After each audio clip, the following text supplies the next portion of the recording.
2020년 5월 21일 목요일 새벽 기도회입니다. 다 같이 찬송가 200장 찬송하시겠습니다.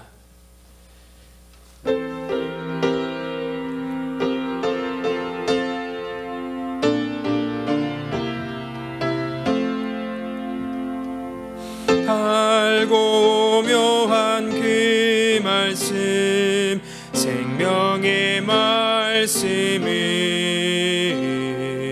귀한 그 말씀 진실로, 생명의 말씀이 나의 길과 믿음 밝히 보여주니, 아름답고 귀한 말씀 생명샘이로다. 아름답고 귀한 말씀 생명샘이로다.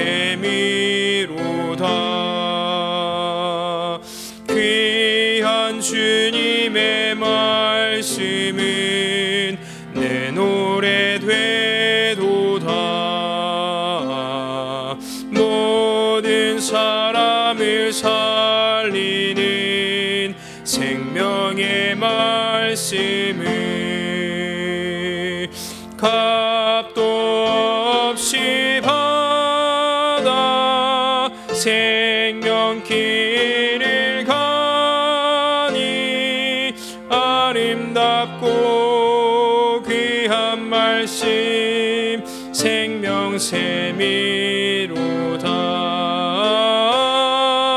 아름답고 귀한 말씀 생명샘이로다.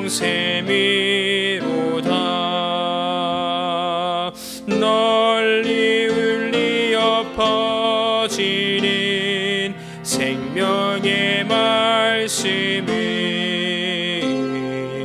마음의 용서와 평안을 골고루 주나니, 다만 예수 말씀 듣고 복을 받네. 아름답고 귀한 말씀 생명샘이로다. 아름답고 귀한 말씀 생명샘이로다.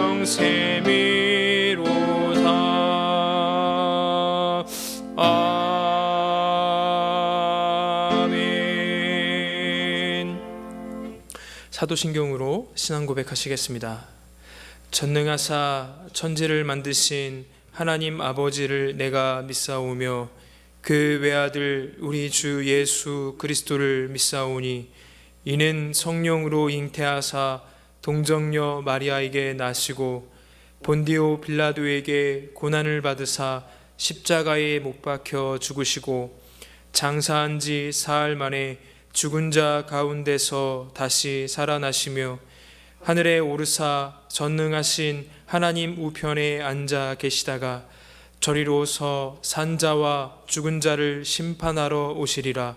성령을 믿사오며 거룩한 공회와 성도가 서로 교통하는 것과 죄를 사하여 주시는 것과 몸이 다시 사는 것과 영원히 사는 것을 믿사옵나이다.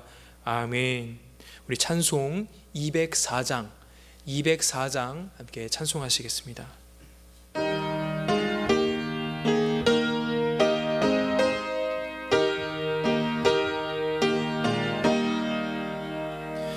주의 말씀 듣고서 준행하는 자는 반석 위에 터닫고 집을 지음 같아. 비가 오고 물나며 바람 부딪혀도 반석 위에 세운 집 무너지지 않네. 잘 짓고 잘 짓세 우리 집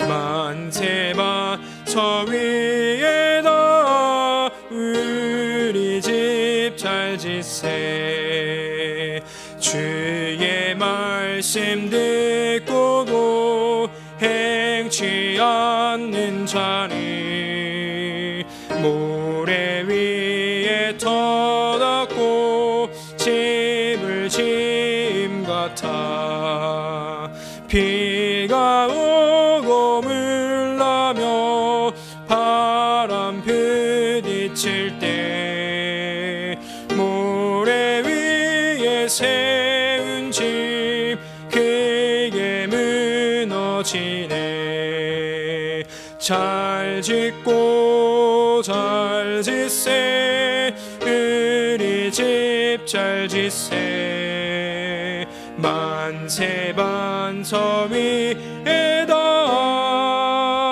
우리 집 잘 짓세 세상 모든 사람들 집을 짓는 자니 만석 위가 아니면 모래 위에 짓네 우리 구주 오셔서 지은 상을 줄 때 세운 공로 따라서 영영상 벌 주리 잘 짓고 잘 짓세 우리 집 잘 짓세 만세 반석 위에다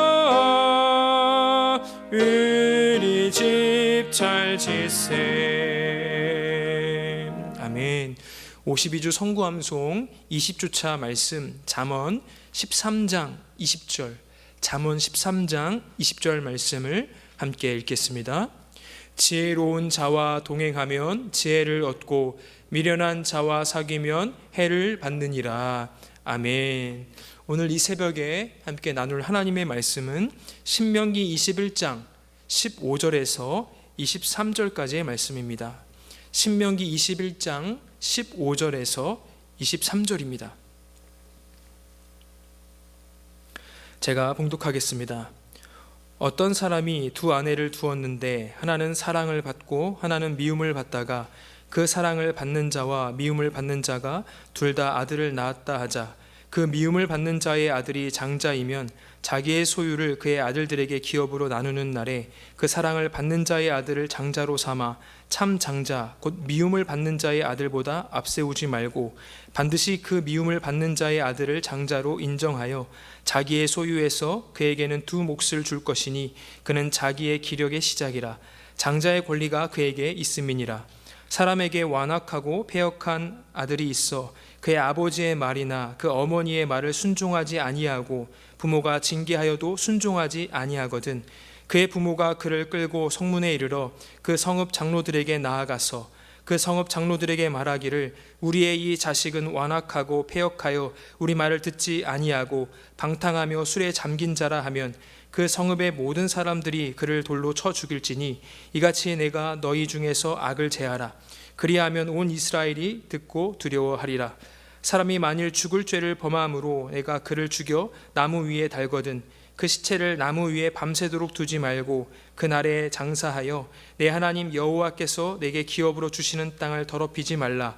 나무에 달린 자는 하나님께 저주를 받았음이니라. 아멘. 우리 담임 목사님 말씀 전해 주시겠습니다. 할렐루야. 우리 아버지 하나님은 사랑이십니다. 그 하나님은 여러분과 저를 사랑하십니다. 또한 그 하나님은 여러분과 저를 위한 놀라운 계획을 갖고 계십니다. 2020년 5월 20일 목요일 새벽 기도에 나오신 여러분에게 우리 주님의 풍성한 사랑과 은혜가 임하기를 예수 그리스도의 이름으로 축복합니다. 저는 오늘 봉독한 말씀을 중심으로 공평과 정의로 세우는 가정의 질서라고 하는 제목으로 여러분과 함께 은혜를 나누기 바랍니다. 이 신명기 4장부터 26장까지는 모세의 두 번째 설교입니다. 신명기는 모세의 세 편의 설교로 구성되어 있다고 말씀드렸죠. 특별히 이 두 번째는 율법에 대해서 말씀을 해주고 있습니다. 삶의 원리 원칙을 말해주는 것입니다. 그 중에서도 신명기 12장부터 26장까지는 모세가 십계명을 자세히 풀어 설명해 주는 부분입니다. 그래서 이것을 어떤 사람들은 계약법전이다라고 말을 하지요. 오늘 말씀은 그 중에서도 가정에 대해서, 장자 상속권에 대해서, 그리고 패역한 자식은 어떻게 할 것인가, 그리고 패역한 자식들이나 극악무도한 죄를 지은 자를 나무에 매달 때는 반드시 그날에 장사를 치러야 된다고는 세 가지 계명, 특별히 제5계명에 연결될 말씀을 해주고 있습니다.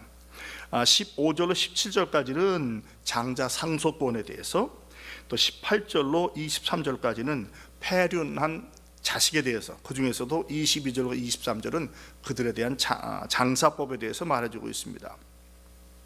우리가 아는 것처럼 하나님께서는 일부 일처제를 원칙으로 삼으셨습니다. 그러나 때때로 그 종족의 유지와 번식을 위해서 일부 다처제를 허락해 주신 적이 있습니다. 그러나 이것은 결코 하나님의 방법은 아닙니다. 이들이 그 당시에 족장실에 살다가 두 아내를 두었는데 한 아내는 더 사랑하고 덜 사랑하게 되었습니다. 그럴 수 얼마든지 있겠죠. 미워한다는 말은 꼭 미워한다기보다는 덜 사랑한다고도 표현할 수 있습니다. 그런데 둘 다 아이를 낳는데 사랑하는 자의 아이가 장자가 아니라 차자가 되고, 미워하는 자, 덜 사랑하는 자의 아이가 장자가 될 경우에 어떻게 할 것이냐. 우리 인간의 심성을 보면 내가 사랑하는 여인의 아들을 장자로 삼고 싶은 마음이 있지 않겠어요? 차자라고 할지라도. 그런데 성경의 원리는 그렇지 않습니다. 반드시 미워하든 싫어하든 먼저 태어난 아들이 장자가 돼서 장자의 상속을 받는다는 굉장히 중요한 성경적인 원리를 말해주고 있습니다. 두 자녀를 둔다는 것은 사실은 굉장히 위험합니다. 두 아내를 두고 둘 다 사랑하는 경우를 볼 수가 없습니다. 많은 경우에 차이가 날 수밖에 없죠. 이것은 분쟁과 갈등의 씨가 됩니다. 시기와 질투와 편애가 일어나죠. 그 좋은 예가 누굽니까? 바로 야곱이 두 아내를 두었잖아요. 레아와 라헬을 두었는데 사실 야곱이 사랑했던 여자는 라헬이고 레아는 원치 않았습니다. 그러나 그 삼촌 때문에 한 수 높은 외삼촌의 그 방법에 의해서 두 사람과 결혼을 하게 되죠. 아마 분명히 야곱은 그 사랑했던 여인의 아들을 장자로 삼고 싶어 했을지도 모르겠습니다. 어쨌거나 이런 일이 이스라엘 당시에는 있었어요. 그리고 자녀에게 유산을 물리는 법칙은 16절과 17절에 나왔는데, 자기의 기업을 나누는 날은 이제 유산을 나눠주는 날이 있다는 것이죠. 꼭 내가 죽을 때가 아니라 날짜를 정해서 이제 내 유산을 나눠주겠다 하는 그 날에 내가 사랑하는 그 아내의 아들이 차자인데 그 아들을 앞세우지 말고, 이 앞세운다는 말은 대신한다는 거예요.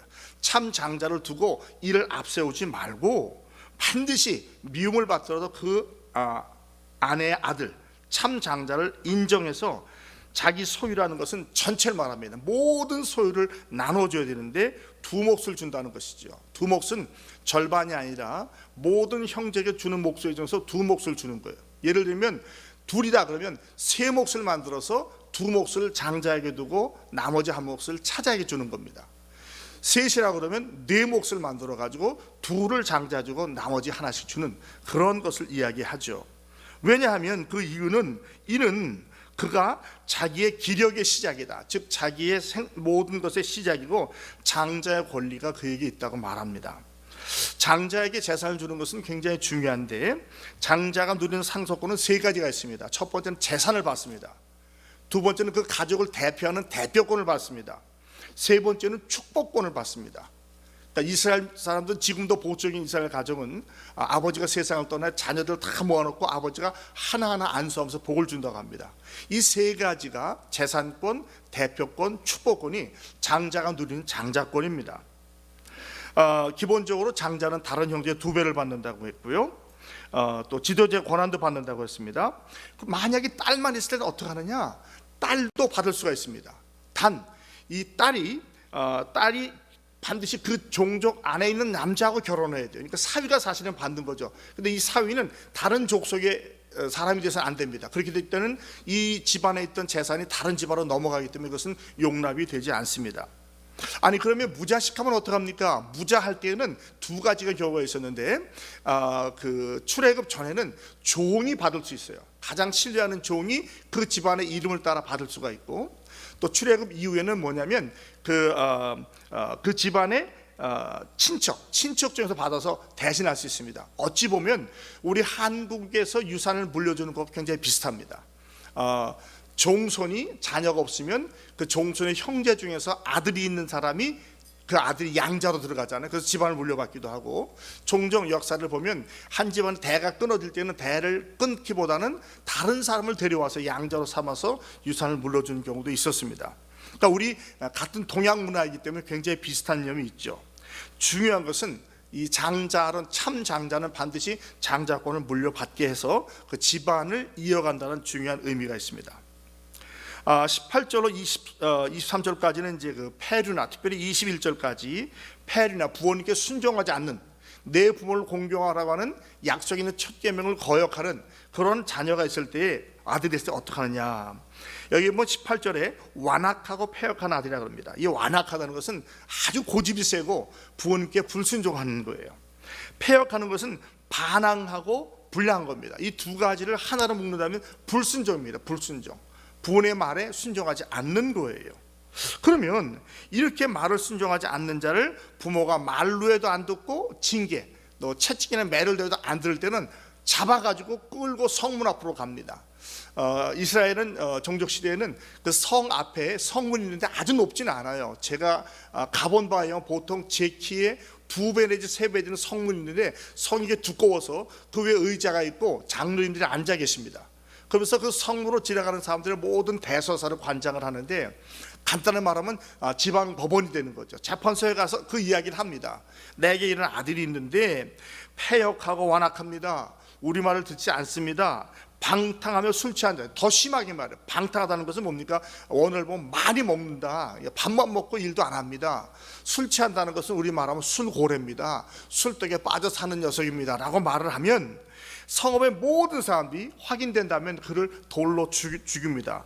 아마 이스라엘에서 가장 잔인한 죽임이 바로 돌로 쳐 죽이는 건데요, 작은 돌도 아니고 보통 주먹만한 돌을 던져가지고 그 사람이 쓰러지면 완전히 돌로 무덤이 될 때까지 돌을 쳐서 죽이는 그런 제도를 말합니다.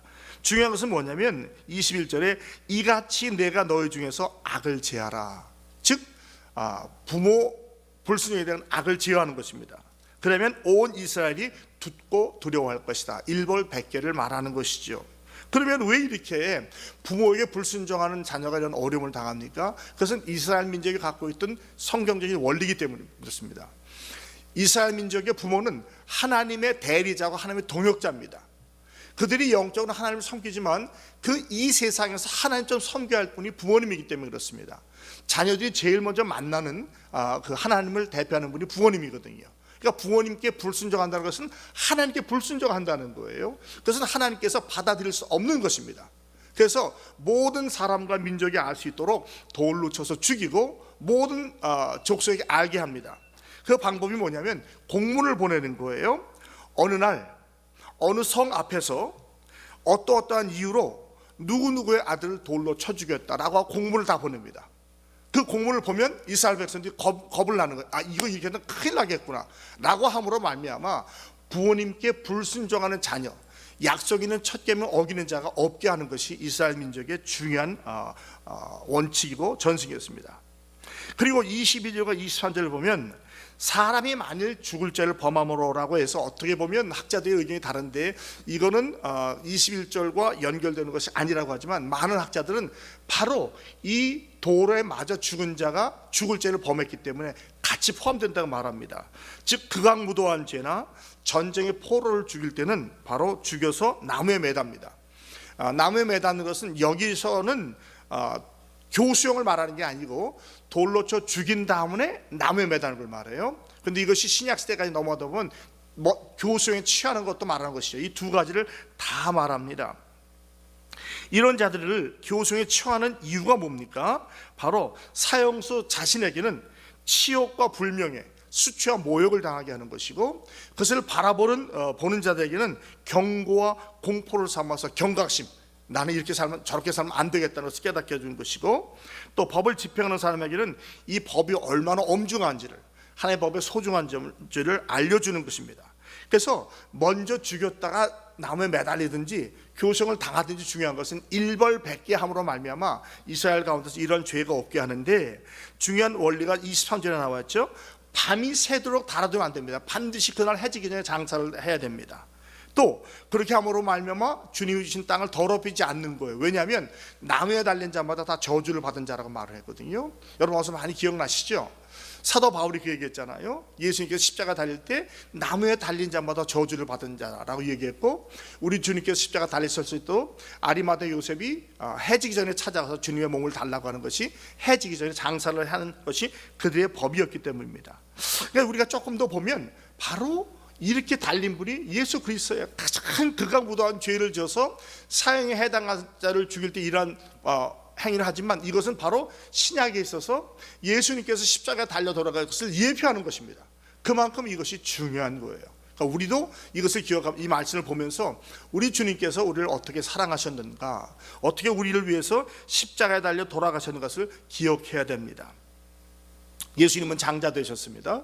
장자 되셨음에도 장자의 권리를 포기하시고 우리에서 대신 죽어주셨습니다. 예수님은 죽으실 분이 아니었습니다. 그러나 바로 패역한 우리를 대신해서 죽어주셨습니다. 주님은 결코 십자가에 달리실 분이 아니었습니다. 그런데 우리의 죄 때문에 십자가에 달리신 것이죠. 이스라엘 백성의 율법의 해석을 보면서 우리가 어떠한 삶을 살아야 하는지를 배우기도 하지만, 조금 더 나가서 예수 그리스도가 바로 우리와 같이 패역한 자들을 위해서 어떻게 돌아가신 것을 깨닫는 것이 오늘 말씀의 중요한 핵심이라고 말하겠습니다. 저는 오늘 이 말씀을 통해서 세 가지 중요한 교훈을 삼고자 합니다. 먼저, 개인적인 감정 때문에 하나님의 말씀과 원리를 흐트러뜨려서는 안 되는 것이죠. 내가 더 사랑하는 아들이 있을지라도 이 아들이 참 장자가 아니라면 이 아들에게 장자권을 주어서는 안 됩니다. 내가 비록 사랑하지 않는 자의 아들이라고 할지라도 그에게, 내 마음에 들지 않는 아들이라고 할지라도 그가 참 장자라면 장자권을 주어야 합니다. 말씀을 지키고 공의와 질서를 지켜야 합니다. 우리가 이 땅에 사는 동안에 우리가 가장 중요한 질서와 기준은 무엇입니까? 성경 말씀입니다. 성경은 내 마음대로 해석할 수 있는 것이 아닙니다. 성경에 있는 그대로를 따라 지키는 것이 우리에게 순종의 의무로 주어집니다. 두 번째는 부모의 고유에 불순종하는 아들을 바로 징계함으로 말미암아 바로 하나님 아버지, 우리 육신의 아버지 경외하기를 배워야 한다는 것이죠. 효도는 굉장히 중요합니다. 한국에서는 유교만큼 기독교가 효도를 하지 않는다고 하는데, 여러분 성경을 가만히 보시면 기독교만큼 효도의 종교가 없습니다. 그래서 우리는 부모님을 공경하기를 배워야 되고, 또 주위에 계신 어른들을 공경하기를 이 말씀을 통해서 배워야 합니다. 세 번째는 뭐냐면, 우리가 사는 공동체 안에서는 부정이 있어서는 안 됩니다. 예를 들면 땅이 부정하게 되길 않는 것처럼 우리 안에 조금이라도 죄악의 모습은 있어서 안 됩니다. 제해버려야 됩니다. 제하는 이유는 뭐냐면 공동체를 살리기 위함입니다. 함께 살기 위해서 우리 안에 어떤 죄악이라도 조금이라도 성경이 말하면 죄악이라면 용납하지 말고 주님이 주신 방법으로 해결해야 될 것입니다. 그래서 우리가 이 신앙 있는 공동체의 순결성과 순성을 지키고 더욱더 주님을 닮아가는 삶을 살아야 할 줄로 믿습니다. 사랑하는 인천중앙교회 성도 여러분, 이 말씀을 잘 기억하시고 이 말씀을 따라서 우리가 하나님의 말씀의 뜻에 순종하고 부모님을 공경하기를 배우고 우리 안에 있는 악은 모양에도 버려서 주님을 닮아가는 거룩한 공동체가 다 되시기를 예수 그리스도의 이름으로 축복합니다. 기도하겠습니다. 아버지 하나님 감사합니다. 주님께서 주의 백성을 살리기 위해서 율법을 주시고 특별히 십계명을 주셔서 이것이 우리 삶의 기준이 되게 하신 것을 감사합니다. 오늘 말씀처럼 우리가 정말 하나님의 말씀은 개인적인 감정이나 생각으로 해석하지 않고 있는 그대로 가감없이 받아들이게 도와주시고, 특별히 하나님을 경외하는 마음으로 부모님을 경외함으로 말미암아 약속 있는 첫 계명, 이 땅에서 잘되고 장수하는 법을 누리게 도와주시고, 또 우리 가운데 행여나 어떠한 죄악이나 악의 모습이 있다면 그것을 완전히 제함으로 말미암아 공동체의 순수성과 순결성을 지키며 살아가는 우리 인천중앙교회 모든 성도 여러분들이 다 되게 하여 주시옵소서. 예수 그리스도의 이름으로 축복하며 감사하며 간절히 기도합니다. 아멘. 하늘에 계신 우리 아버지여, 이름이 거룩히 여김을 받으시오며 나라의 임하옵시며 뜻이 하늘에서 이룬 것 같이 땅에서도 이루어지이다.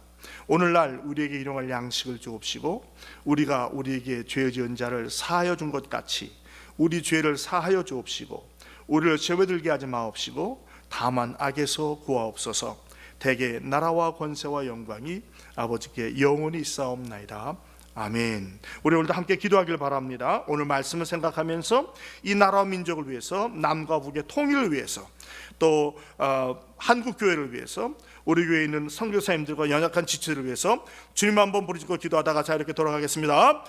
주여, 아버지 하나님, 주님의 사랑과 은혜를 감사합니다. 귀하고 복된 날 허락해 주시고 주의 전에 나와서 영과 진리로 예배하게 하시니 고맙습니다. 오늘 주신 말씀 기억하게 하시고 아버지 하나님, 우리가 이 말씀을 따라 살아갈 수 있도록 도와주시옵소서. 이 나라와 민족을 위하여, 또 남과 북의 통일을 위하여, 우리 정부를 위하여, 한국 교회를 위하여, 교회를 위하여 모든 기도의 제목들 주님 앞에 상달되게 하시고